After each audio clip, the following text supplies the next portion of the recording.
It was one of those humid summer nights, the kind where the air sticks to your skin and the stars feel close enough to touch.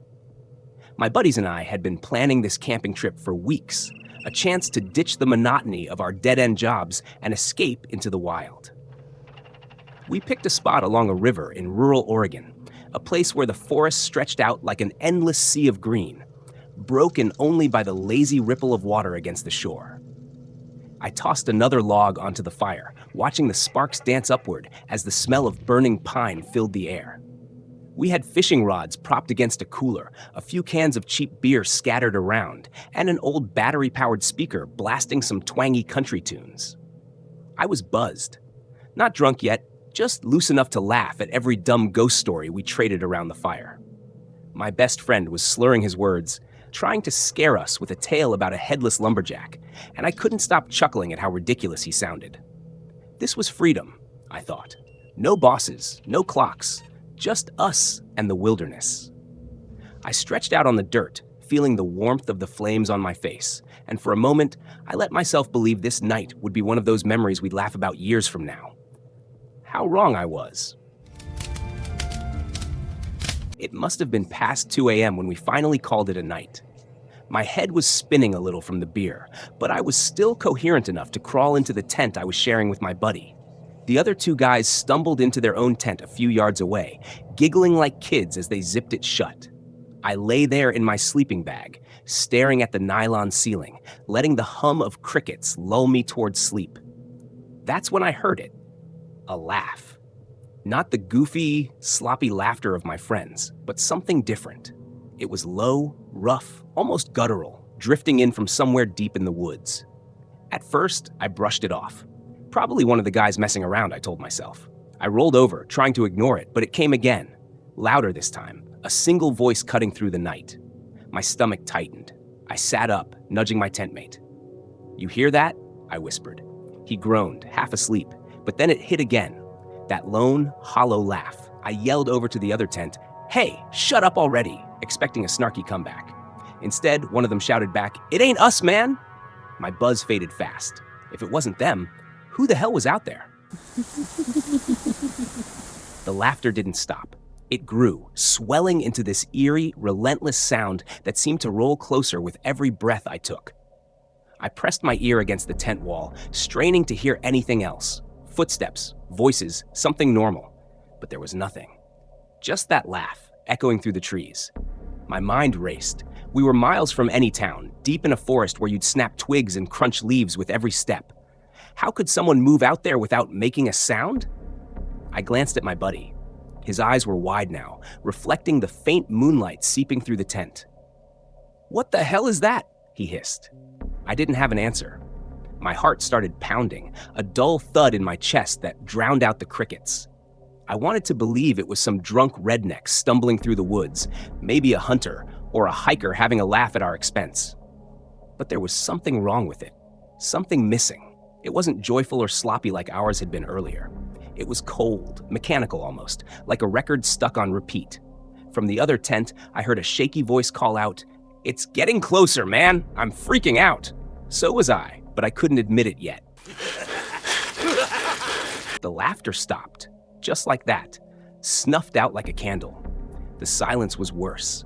It pressed down on us, thick and suffocating, making every rustle of my sleeping bag sound like a scream. I held my breath, staring at my buddy, both of us frozen. My mind was a mess. Part of me wanted to unzip the tent and confront whatever was out there, prove it was nothing. But another part, the part that felt like a scared kid again, begged me to stay put. I whispered, "Maybe he's gone." But I didn't believe it. Then I heard it, a faint, deliberate scrape against the tent fabric. My eyes darted to the wall, and there it was, the shadow of a hand, outlined by the moonlight, pressing against the nylon. It wasn't hurried or frantic. It moved slow, deliberate, like it was feeling its way along. My stomach dropped. I couldn't breathe, couldn't think. My buddy let out a choked gasp, and that snapped me out of it. I screamed, a raw, primal yell that tore through my throat, and scrambled for the zipper. We burst out of the tent, tripping over each other, and I saw the others spilling out of their tent too. "Run!" I shouted, and we did, crashing through the underbrush, branches clawing at my arms, my legs burning as I sprinted toward the car. I didn't look back. I couldn't. We made it to the car somehow, a beat-up old sedan parked a half-mile from camp. I puked into the grass, my stomach heaving from the run and the terror, before fumbling with the keys.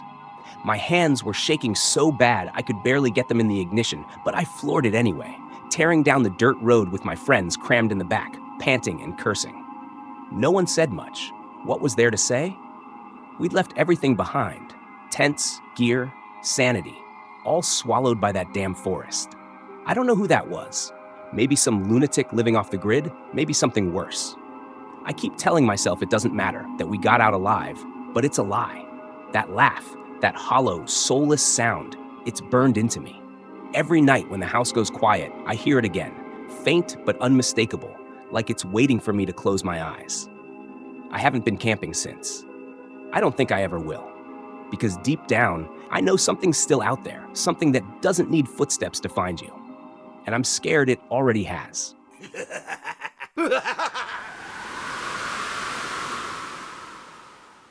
Years ago, when I was 15, the Boy Scouts were my world. I'd climbed the ranks, Cub Scout to Eagle Scout, spending countless weekends in the woods with a troop of kids who came and went like seasons. But one stayed, my best friend, the only guy who stuck it out with me through every muddy trail and freezing night. That summer, we were headed into 10th grade, still young enough to laugh at dumb stuff, old enough to feel invincible. Our troop piled into vans and rolled out to some park. I can't even recall its name now. It's buried too deep in time. The scoutmaster, a grizzled guy with a voice like gravel, led us on a hike to the campsite as soon as we arrived.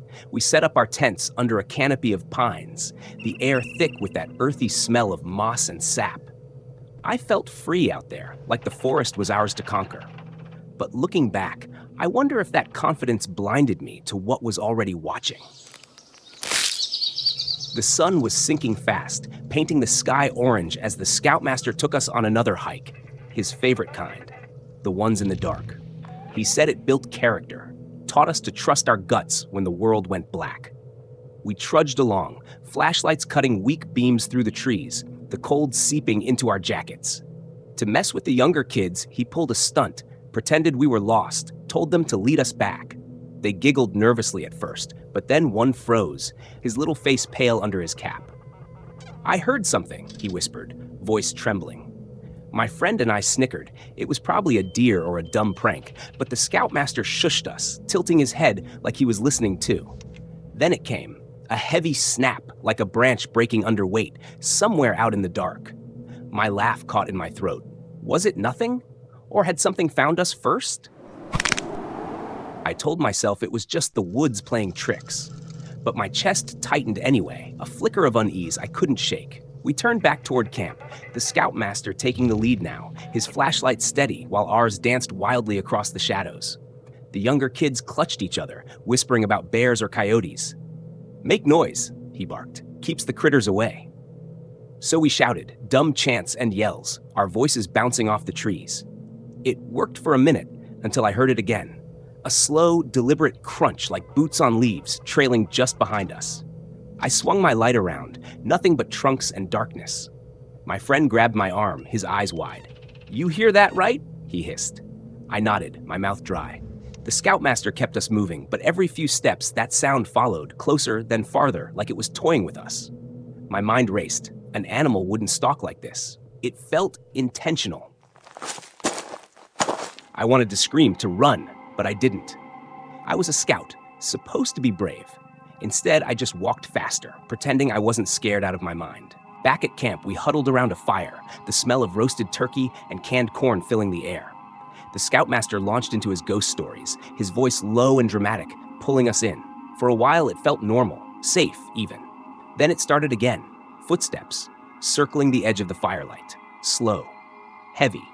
Not an animal's shuffle, but a human stride. Kids twisted around, flashlights stabbing into the woods, catching only swaying branches. My friend nudged me, his face tight with panic.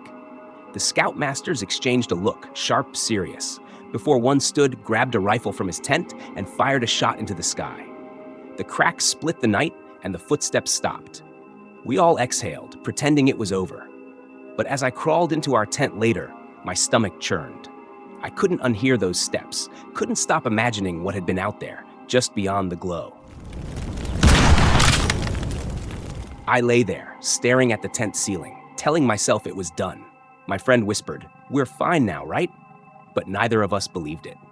Exhausted from the day, I crashed hard, the crickets and dying fire lulling me to sleep. Then my friend shook me awake, his breath ragged. "Listen," he said. I rubbed my eyes, groggy, until I heard it.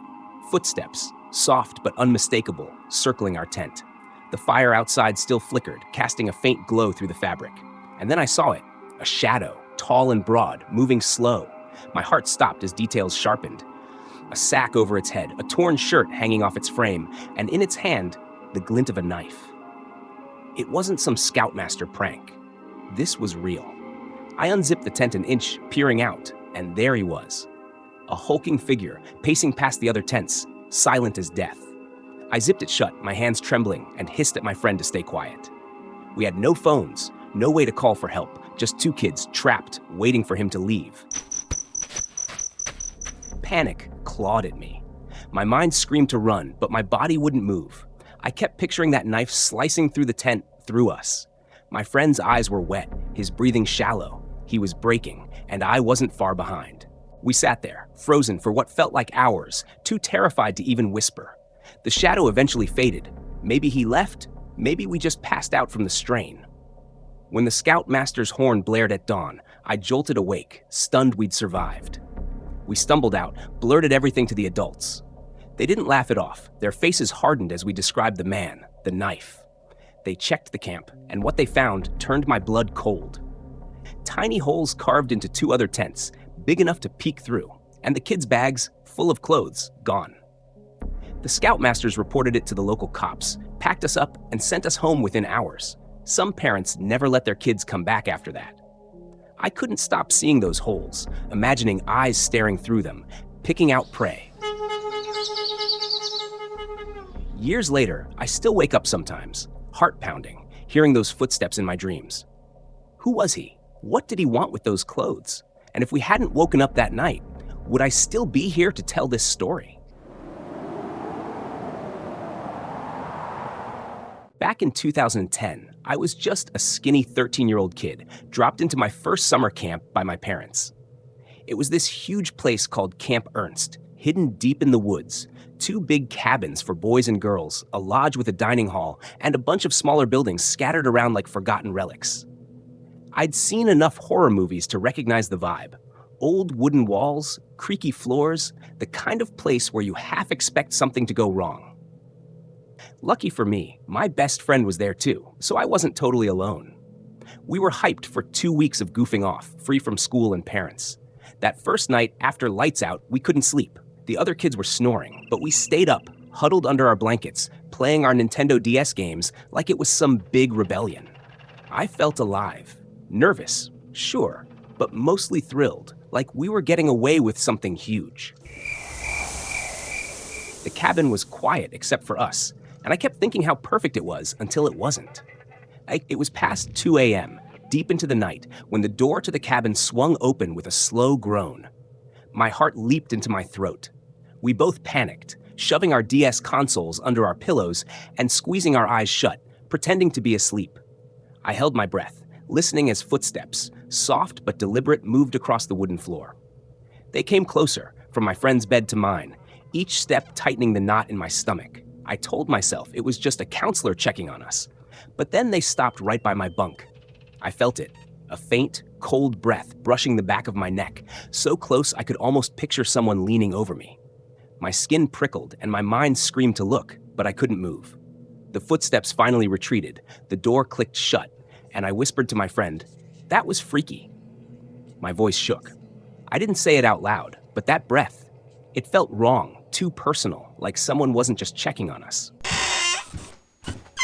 We laughed it off, shaky and unsure, and went back to our games, turning the brightness way down so no one would catch us again.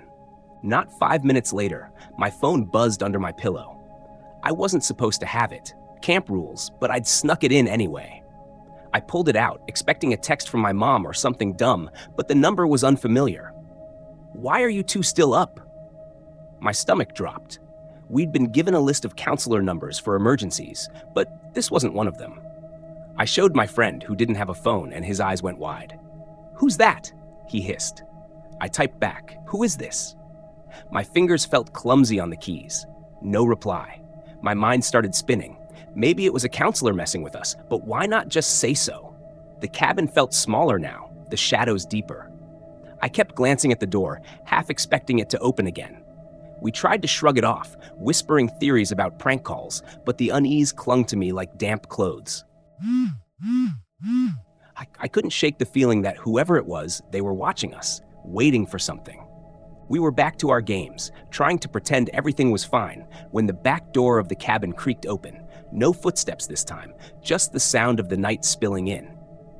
My friend and I locked eyes, terror mirrored on his face, and we stuffed our DS consoles away again. My phone buzzed. Another text from the same number. "It's Counselor Tony. Come outside to the back. I have something to say." My friend grabbed my arm, whispering, "Don't. It's a trick." He was right. It didn't add up. Why text instead of just walking in? My chest tightened, but curiosity or stupidity pushed me out of bed. I crept to the middle of the room, peering down the dark hallway toward the back door. The air felt heavy, like it was pressing me down. Then I saw it, a weird dip in the wall near the screen door, and in that shadow, something moved. I inched closer, my breath shallow, and there he was. Not a counselor, but an old man, hunched and bony, his face wrinkled and pale, eyes glinting like wet stones. I froze, my brain screaming that this wasn't real, but those eyes, they locked onto mine, and I knew I was in trouble. The second I registered that face, panic took over. I bolted back to my bunk, screaming, "Help!" loud enough to wake the dead. The cabin erupted, kids sitting up, yelling, crying, as the back door slammed shut with a bang. My friend was shouting too, asking what I'd seen, but I could barely get the words out. "Some old guy. He was right there." A counselor burst through the front door, flashlight swinging, demanding to know what was happening. I spilled everything, the footsteps, the texts, the man hiding in the wall. They rounded up the other counselors, and soon the whole camp was alive with lights and voices. They searched the grounds, their beams cutting through the trees, but the forest was endless, swallowing any chance of finding him. I sat on my bunk, knees pulled up, replaying it all. That breath, those messages, that face. How did he get so close? Why me? The counselors came back empty-handed, muttering about drifters or trespassers. But their shrugs didn't calm the storm in my head. By morning, the camp was buzzing with rumors, but no answers. The counselors told us to forget it, said it was probably nothing, but I couldn't. How did that guy get my number? Had he found the counselor list somehow, rifled through an office? Or worse, did he know me, pick me out for some reason I couldn't fathom? I kept my phone off after that, too scared to see if another text would come. The rest of the 2 weeks dragged on, but I was done. Every rustle outside, every shadow made me flinch. That was my first and last summer camp. Years later, I still dream about it. That breath on my neck, those eyes in the dark, the feeling of being hunted. I wonder if he's still out there, somewhere in those woods, waiting for another kid dumb enough to stay up late. I thought I'd escaped that night, but some part of me never left that cabin, trapped forever with the whisperer in the dark. 2 years ago, I convinced my dad to leave the city for a weekend in the deep countryside. Life had been overwhelming, work stress for him, college deadlines for me, and we both needed a break. Camping was our thing, a ritual we'd held on to since I was a kid. We'd pack our gear, hit the road, and disappear into the woods. This time, we chose a spot hours from home, a vast park with hiking trails, zip lines, and a history tied to Native American lands. It was touristy but quiet, the kind of place where you could hear yourself think. That first night felt like a postcard. Families roasted hot dogs at nearby sites, kids ran around with marshmallows on sticks, and the air smelled of pine and smoke. Dad cracked open a beer, handed me one too, and we sat by the fire, making small talk with strangers. For once, everything felt right. But even then, I couldn't shake this faint itch, like the calm was just a mask, hiding something I couldn't see yet. I brushed it off, told myself it was just me overthinking, like always. The next morning, the vibe shifted. The other campers packed up early, leaving us alone in the park. A ranger stopped by, his voice casual but clipped. "You're the only ones left. No bookings tonight." Dad grinned at me, his eyes lighting up. "Whole place to ourselves, kid? How's that sound?" I forced a smile, nodding. Part of me loved it. The freedom, the silence. We spent the day hiking rugged trails, fishing by a lazy river, even listening to a creepy podcast for kicks. It was our way of leaning into the solitude, like we were daring the woods to spook us. But as the sun sank, painting the sky a bruised orange, that itch came back stronger. The forest felt too big, too empty. Walking back from the info center where we'd charged our phones, I caught Dad glancing over his shoulder. "Doesn't this feel off?" he muttered. I didn't answer right away. I couldn't, because he was right. It did. Like we'd stepped into someone else's dream, and they didn't want us there. My chest tightened. I told myself it was the beer, the podcast, anything but what I was really feeling. We weren't as alone as we thought. Back at camp, we stuck close to the fire. The flames danced, throwing shadows across the trees, but they didn't warm me like they should have. I played some music on my phone, old country tunes Dad liked, while he roasted marshmallows. We smoked a little weed too, passing it back and forth, trying to laugh off the weirdness. It worked for a bit. The buzz softened the edges, made the woods feel less hostile. But then the sun dipped below the horizon, and the dark swallowed everything beyond the fire's glow. I kept looking past the light, into the black, half expecting to see something staring back. Dad noticed. "You okay, kid?" he asked, his voice low. I lied, said I was fine. He didn't push, just poked at the fire, but I could tell he felt it too, this weight pressing down on us like the air itself had eyes. I wanted to say something, to ask if he thought we should leave, but I didn't. Dad was my rock, always had been. If he wasn't worried, I shouldn't be either, right? Around 9, it hit.